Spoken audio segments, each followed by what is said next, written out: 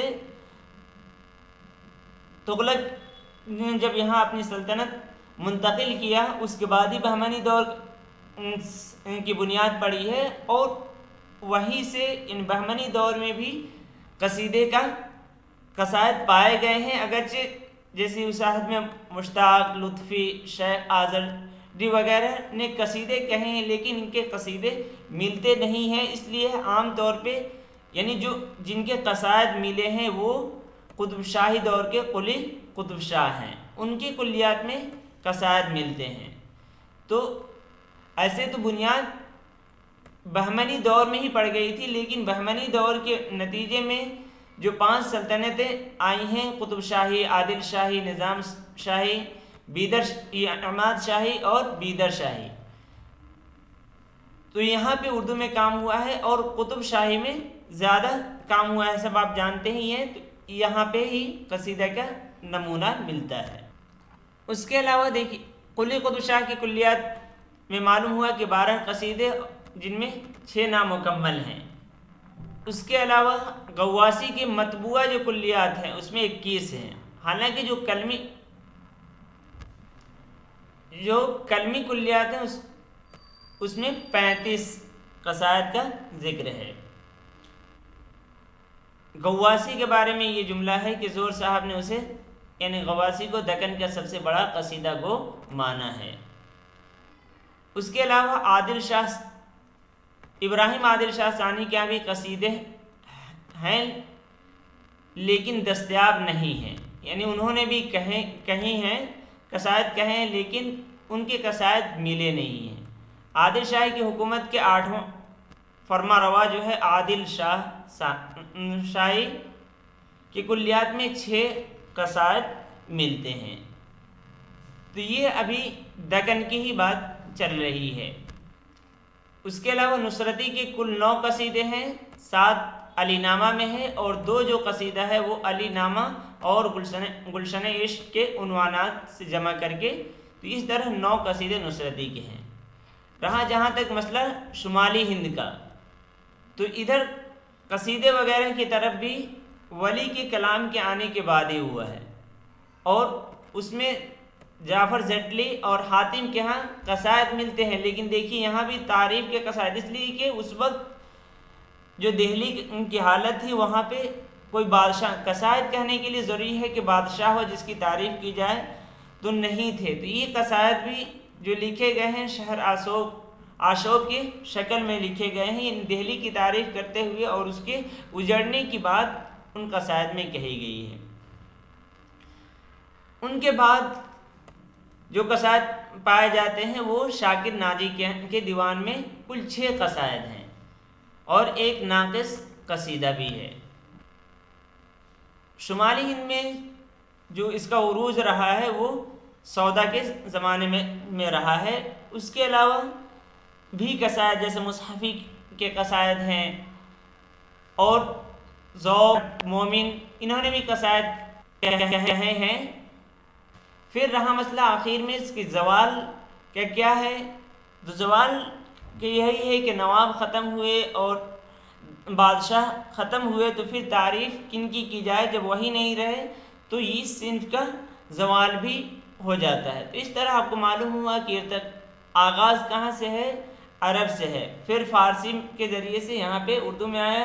اور اردو میں بھی دکن کے بعد جب شمالی ہند میں جعفر جیٹلی وغیرہ نے کہا، اور اس کا عروج سودا کے زمانے میں رہا ہے، اور جب لکھنؤ پہنچے تو وہاں مصحفی وغیرہ نے بھی قصائد کہے ہیں، اور اس کے بعد یہ جب بادشاہوں کی حکومت ختم ہوئی اور نواب ختم ہوئے تو یہ زوال پذیر ہو گئی۔